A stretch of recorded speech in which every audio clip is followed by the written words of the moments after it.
It was a wild sight, one I'll never forget. A woman in a fancy suit clinging to the hood of her shiny SUV, yelling like she was in a horror movie, while my bull Baxter nudged her car into a muddy ditch like it was a stuck wagon. And get this, she honked first. That's how it all started. One honk, one bad choice, and Pamela Reed, HOA president, ended up stuck in the mud with a face full of bull-powered payback.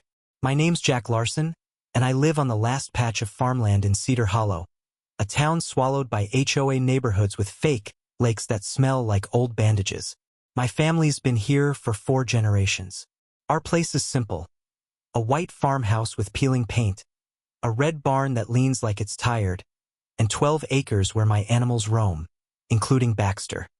He's a Scottish Highland bull with horns like tree branches and the attitude of a grumpy old bouncer. You don't mess with Baxter, and you definitely don't honk at him. Pamela Reed didn't know that. Pamela moved into the Pine Ridge subdivision next to my land 2 years ago and started picking fights with me. She's the kind of woman who walks like she's dodging everyone else's mistakes, always with a clipboard and a frown. She thinks every yard should look like a golf course and cows belong in a fancy zoo. The trouble began on a regular morning. I was fixing a fence Baxter had smashed during what I guess was an argument with a passing truck. Then I heard Pamela's SUV zooming down the gravel road. That road's a shared path, mostly for delivery drivers or lost tourists. But Pamela loved driving by, probably hoping to catch me breaking some HOA rule, like barns being too visible. Baxter was grazing near the road, thinking about grass. Pamela blasted her horn. A loud, rude, for-second honk. Baxter looked up slowly, like someone interrupted his nap. I thought, oh, she's in trouble now. Baxter stomped toward the SUV like a cowboy in an old movie. Pamela tried to back up, but the road was narrow. She honked again, big mistake. Baxter lowered his head, charged, and hit the bumper with a thud that echoed. The SUV skidded, slid nose first into the ditch and got stuck, tires spinning. Pamela climbed out, screaming, her high heels sinking into the mud like nails.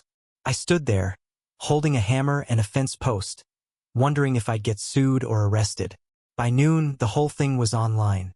My nephew had put a security camera on the gate after someone stole our tractor-shaped mailbox. It caught everything. Pamela's honk, Baxter's charge, and her muddy crash, all in clear video. He posted it with the caption, HOA boss versus farm bull. Who wins? It got 2 million views in 6 hours. People added music, slow-motion effects, and even bird sounds. Pamela was horrified. I got messages asking if Baxter wanted a treat. That evening, Pamela marched to my house in a fresh outfit, shaking with anger. "This is war, Jack," she yelled. "I'm a quiet guy. I love my land and my bull." But Pamela thought her HOA ruled everyone, even me. The next morning, she was back, measuring my fence and muttering about land violations. I offered her coffee. She ignored me. By afternoon, I got a letter from the Pine Ridge HOA, even though I'm not in it. It called Baxter a dangerous animal, my barn an eyesore, and gave me 48 hours to get rid of him. I laughed so hard I nearly choked. I mailed Pamela a map showing my land wasn't in the HOA, with a note, "Nice try. Baxter says hi." But Pamela didn't quit. She called the zoning board, animal control, and the news. Baxter kept grazing, chasing butterflies, unaware he was a celebrity.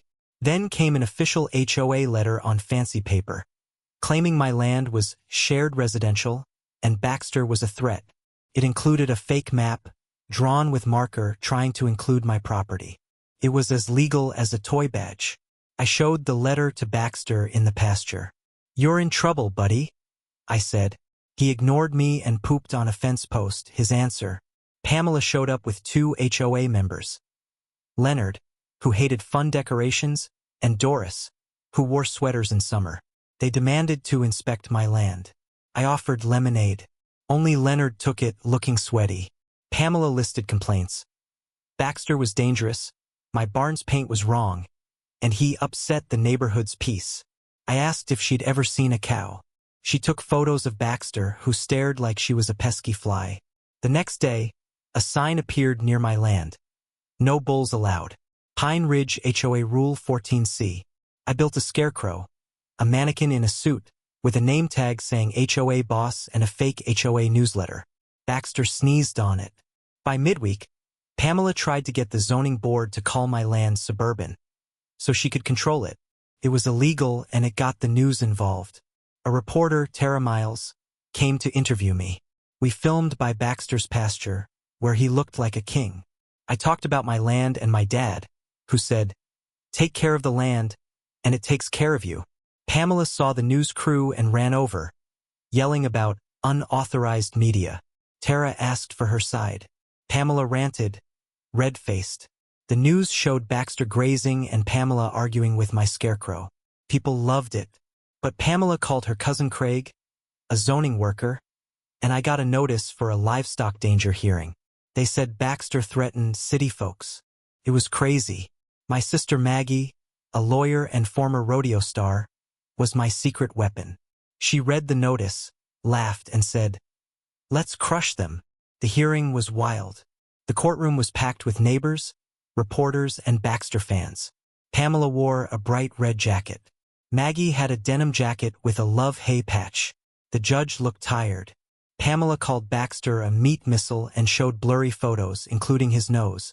Maggie proved my land wasn't in the HOA, showed Pamela's fake map, and played the viral video.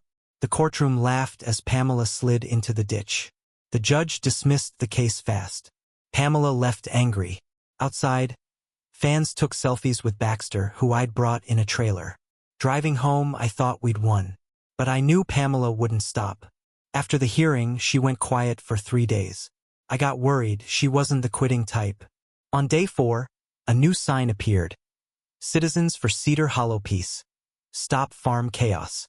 Pamela had started a fake group to rally neighbors against me. But people were done with her.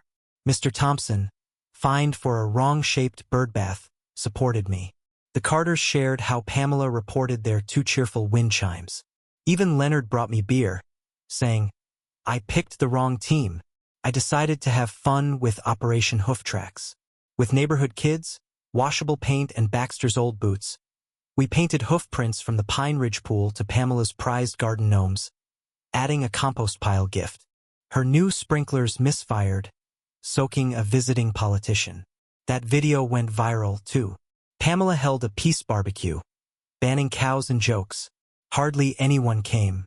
I hosted a Baxter bash with lemonade, music, and Baxter in a power to the pasture sash. Kids fed him apples, and Doris admitted the HOA was too strict. Then disaster hit, not from Pamela, but her illegal 4th of July fireworks. A loud boom scared Baxter, who broke his gate and ran into Pine Ridge.